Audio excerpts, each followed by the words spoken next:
Lecture और physics की preparation के हवाले से हमने प्लेटफॉर्म स्टार्ट किया हुआ था। एचआर के फिज़िक्स को लेके चल रहे थे, बहुत इंपॉर्टेंट बुक है ये और मोस्टली फॉलो की जाती है, हॉलीडे रीजनिंग की बुक। तो आज हमारा चैप्टर नंबर जो है वो 7 है, वर्क एंड एनर्जी। इंपॉर्टेंट की पॉइंट्स को लेके चलेंगे, उन्हीं चीज़ों को डिस्कस करेंगे जो एग्ज़ाम के हवाले से इंपॉर्टेंट होंगी। स्टेप बाय स्टेप चीज़ों को लेके चलेंगे और साथ साथ चीज़ों को नोट करते जाइएगा और समरी की फॉर्म में, यहाँ पे ईजी फॉर्म में चीज़ों को यहाँ पे डिस्कस करूँगा। Work done by the constant force, सबसे पहले हम डिस्कस करेंगे work done by constant force. ठीक है, तो यहाँ पे डिफाइन कर लेते हैं work done by the force on the particle as the product of the magnitude of the force and the magnitude of the displacement। मतलब कि फोर्स और डिस्प्लेसमेंट की मैग्नीट्यूड को जब आपस में मल्टीप्लाई करते हैं तो वर्क आता है। ठीक है, अब फोर्स हमारे पास यहाँ पे कांस्टेंट है। अगर force for example force constant कब होती है कि जब हमारे पास एक जैसी फोर्स लग रही होती है, चेंज नहीं होती फोर्स के अंदर। जैसे हम किसी पहाड़ के ऊपर चढ़ते हैं तो कहीं पे हमें ज़्यादा फोर्स लगानी पड़ती है, कहीं पे कम फोर्स लगानी पड़ती है। ठीक है, अब हमारे पास अगर मोस्टली वहाँ पे ये चीज़ होती है कि जहाँ पे हमारे पास कांस्टेंट फोर्स नहीं रहती। तो लेकिन अगर एक स्ट्रेट बात होगा ना, सीधा सीधा रोड होगा, वहाँ पे कांस्टेंट फोर्स लगानी पड़ेगी। ठीक है, तो इट मीन्स कि जब कांस्टेंट फोर्स होगी और डिस्प्लेसमेंट आपस में मल्टीप्लाई हो रहे होंगे तो उस वक्त हमारे पास वर्क डन आता है। ठीक है, तो सिंपली फोर्स को डिस्प्लेसमेंट से मल्टीप्लाई करके वर्क डन निकाल लेते हैं। ठीक है, लेकिन आपने समटाइम देखा होगा कि वहाँ पे कोज एंगल की फॉर्म में भी आता है, हम उसको डॉट प्रोडक्ट की फॉर्म में भी डिफाइन करते हैं, जैसे कि आगे हम कर रहे हैं। ठीक है, जैसे कि ये फार्मूला, इसके अंदर अब कोस यहाँ पे आ रहा है कि F cos theta and displacement. ठीक है, तो ये बेसिकली इस तरह भी हम फोर्स को डिफाइन कर सकते हैं कि जब हमारे पास फोर्स और डिस्प्लेसमेंट के दरमियान एंगल ज़ीरो नहीं बनता, मतलब कि उनके दरमियान एक हम कोई गाड़ी या उसको हम रस्सी से बांध कर खींच रहे हैं, तो उस वक्त क्या होगा कि हमारे पास वहाँ पे एंगल भी वहाँ पे उसको वहाँ पे इंक्लूड करेंगे। लेट्स सपोज कि ये पार्टिकल इसके ऊपर फोर्स से खड़े होकर ऐसे चलते जा रहे हैं और रस्सी से खींचते जा रहे हैं, इस पार्टिकल को यहाँ पे ले आए हैं। अब जाहिर सी बात है, यहाँ पे डिस्प्लेसमेंट और फोर्स के दरमियान कोई एंगल बन रहा है, तो उस वक्त हम यहाँ पे एंगल को डिस्कस करते हैं।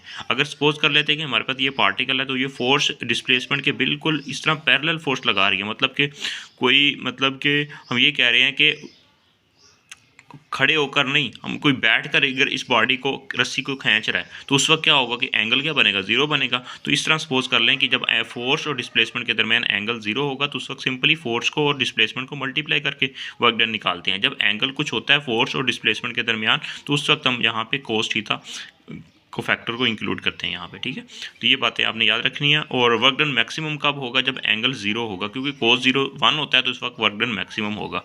ठीक है, ये बात आपने याद रखनी है जब उसके हम कहते हैं कि पैरेलल होगा। ठीक है, डिस्प्लेसमेंट के डायरेक्शन में हमारे पास फोर्स लग रही होगी। नेक्स्ट देख लेते हैं यहाँ पे। ठीक है, अब यहाँ पे देखें कि हमारे पास वर्क डन ज़ीरो कब होगा, जब एंगल 90 का बनेगा। एंड 90 का एंगल बनेगा, वर्क डन ज़ीरो हो जाएगा। इट मीन्स कि 90 के एंगल के ऊपर कोस 90 जो होता है वो ज़ीरो के इक्वल होता है। ठीक है, और ये बातें आपने इस पैराग्राफ को रीड आउट कर लेना है। ठीक है, मैं थोड़ा जूम कर देता हूँ, तो ये इंपॉर्टेंट चीज़ें हैं। ठीक है, और फर्दर अगर हम बात करें तो यहाँ पे हमारे पास देख लें यहाँ पे कि वर्क डन एक स्केलर क्वांटिटी होती है। ठीक है, इसमें फोर्स और डिस्प्लेसमेंट इन्वॉल्व हो रहे होते हैं। ठीक है, वर्क डन नेगेटिव भी हो सकता है। वर्क डन नेगेटिव कब होता है, जब हमारे पास एंगल 180 का बनेगा। ठीक है, तो ये बेसिकली आपने बात याद रखनी है। और ये हमारे पास वर्क एक स्केलर क्वांटिटी होती है, एफ डॉट एफ से रिप्रेजेंट करेंगे। डॉट का मतलब कोस थीटा यहाँ पे आएगा। ठीक है, स्केलर प्रोडक्ट और डॉट प्रोडक्ट इसको हम कहते हैं। तो फर्दर यहाँ पे देखते हैं तो हमारे पास ये देखें कि फोर्स, अगर फोर्स इनवेरिएंट हो, मतलब फोर्स जो है ना वो तब्दील ना हो रही हो, independent both the magnitude and the direction of our choice of the inertial frame, the displacement is not constant, depend upon the frame from which the measurement is taken. ठीक है, ये भी डिपेंड कर रहा होता है कि हम वहाँ पे वर्क डन कर रहे हैं, वो फ्रेम ऑफ रेफरेंस कैसा है। ठीक है, इनर्शियल फ्रेम ऑफ रेफरेंस है या non inertial frame of reference है, ए इज इक्वल टू 0 है या ए नॉट इक्वल टू 0। वहाँ पे हम इस चीज़ को भी देखते हैं कि choice of frame of reference को भी यहाँ पे कंसीडर करते हैं। ठीक है, ये बात आप याद रखिएगा। और फर्दर यहाँ से की पॉइंट्स आ जाता है, work is used only in this strict sense, ठीक है, of equation that is does Indeed vanish in case of the displacement. इसको रहने दें। अब ये वाला पॉइंट कर लें कि यूनिट ऑफ वर्क का यूनिट क्या होता है। वर्क का यूनिट होता है न्यूटन मीटर। ठीक है, जिसको जाउल लिखते हैं, और जाउल जो होता है इसको फुट पाउंड में भी इसको लिखते हैं, और इसी तरह डाइन सेंटीमीटर पे भी, और अर्ज भी इसको हम लिखते हैं, और 1 जाउल होता है 10⁻7 अर्ज की इक्वल होता है। तो ये कन्वर्जन है डिफरेंट, तो आपने याद रखना है ऐसा यूनिट इसका जाउल है, ठीक है। फर्दर यहाँ पे और एटॉमिक लेवल पे बात करें तो हमारे पास जो होता है इसका यूनिट होता है वो है इलेक्ट्रॉन वोल्ट होता है। 1 इलेक्ट्रॉन वोल्ट होता है 1.6 10⁻⁻19 जाउल के इक्वल होता है। तो ये कुछ की पॉइंट्स हैं, इनको आपने याद रख लेना है, ठीक है।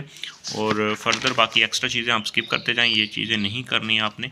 अब work done by variable force, अगर फोर्स वेरिएबल होगी, ठीक है, उस वक्त क्या करेंगे कि हम मतलब छोटे छोटे डिस्प्लेसमेंट को डिवाइड कर लेंगे, और हर छोटा छोटा डिस्प्लेसमेंट के ऊपर हम फोर्स को अप्लाई करेंगे, ठीक है, पार्ट्स में डिवाइड करके उस डिस्प्लेसमेंट को डिवाइड कर लेंगे, और मतलब कि फोर्स के पार्ट्स को अप्लाई करेंगे।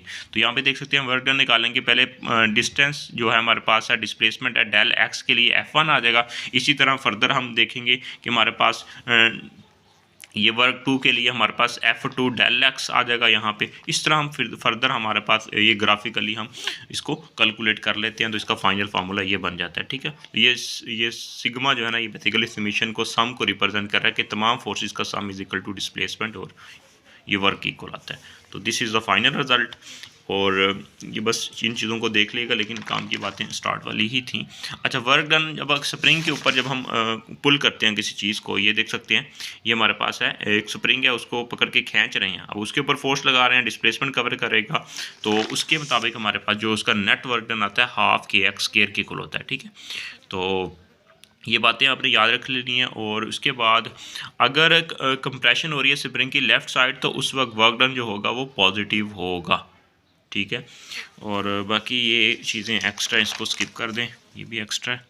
तो work energy theorem very very important है। ये हमें क्या कहता है कि work done on a body is equal to change in its kinetic energy की इक्वल होता है, वेरी इंपॉर्टेंट है। ये इसकी मैथमेटिकली फॉर्म है, और ये इसकी डिस्क्राइब किया हुआ है। और जनरल प्रूफ इसका ये है, ठीक है, work done is equal to change in its kinetic energy. तो फर्दर यहाँ पे देख लेते हैं इसका, ये general proof of the work energy theorem. General proof में फिर यहाँ पे इंटीग्रेट करके निकालेंगे, तो वो भी हमारे पास उसी के इक्वल आता है। और ये इंडिकेट करता है कि work done theorem hold even for the non constant force को भी होल्ड करता है।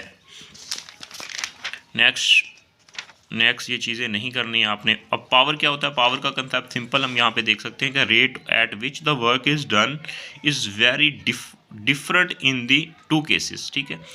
तो 2 केसेस अगर हम बात कर लेते हैं कि एक वर्क डन हुआ है, ठीक है, 1 सेकंड में, और दूसरा वर्क डन हुआ है 2 सेकंड में, तो दोनों का काम डिफरेंट होगा, ठीक है, दोनों की पावर डिफरेंट होगी। बेसिकली ये होता है कि हमारे पास rate at which work is done, तो सिंपल हम वर्क को जो होता है उसको पावर को बेसिकली हम क्या कहते हैं, एवरेज में लेते हैं। तो basically average is equal to work done, मतलब काम जो है वो कितने टाइम में हुआ है, ठीक है, टाइम से डिवाइड कर लेते हैं जब वर्क को, तो हमारे पास पावर की इक्वल आ जाता है। तो इसको हम सिंपल इंस्टेंटेनियस पावर में भी लिख सकते हैं, dW/dt की फॉर्म में। और यहाँ पे W निकालना चाहें तो इसको हम पावर मल्टीप्लाई बाय टाइम, इस फॉर्म में भी इसको हम डिफाइन कर सकते हैं। तो इसका यूनिट होता है, पावर का यूनिट होता है जाउल पर सेकेंड, ठीक है, विच इज़ इक्वल टू वाट होता है। और इसको डिफरेंट यूनिट्स, ये फुट और फुट की फॉर्म में, और उसके बाद डिफरेंट हम हॉर्स पावर वगैरह में इसको हम कन्वर्जन कर लेते हैं। 1 हॉर्स पावर 746 वाट की इक्वल होता है। तो ये सिंपल बेसिकली आगे यूनिट्स की कन्वर्जन है, ये आप बातें याद रख लेंगे छोटी छोटी, और बस ये आप इस चीज़ को देखिएगा। और यहाँ पे फर्दर देख लेते हैं कि हम पावर को डिफाइन कर लेते हैं, फोर्स और वेलोसिटी की फॉर्म में भी डिफाइन करते हैं, ठीक है। The dot product of force and velocity is called the power. And इसको हम यहाँ पे अगर पैरेलल होगा फोर्स और वेलोसिटी आपस में, तो डॉट ख़त्म हो जाएगा, तो कोस 0 बनेगा, कोस 0 1 आ जाएगा। तो ये basically P is equal to FV is equal to the, ये हमारे पास पावर के इक्वल होता है, ठीक है। This is important. एंड ये कुछ यूनिट्स हैं, इनकी कन्वर्जन किलोवाट आवर में भी हम इसको पावर को लेते हैं, एनर्जी का यूनिट है। तो फर्दर यहाँ पे फ्रेम रेफरेंस की बात करें, इनर्शियल फ्रेम ऑफ रेफरेंस जो होता है, न्यूटन्स का जो लॉ है वो होल्ड करता है इनर्शियल फ्रेम ऑफ रेफरेंस में। तो यहाँ पे बाकी एक्स्ट्रा चीज़ें हैं, इनको आप स्किप कर दें। तो ये तो था आज का हमारा टॉपिक। ऑल द बेस्ट, इंशाल्लाह इसी तरह चीज़ों को नेक्स्ट लेके चलेंगे। All the best, take care.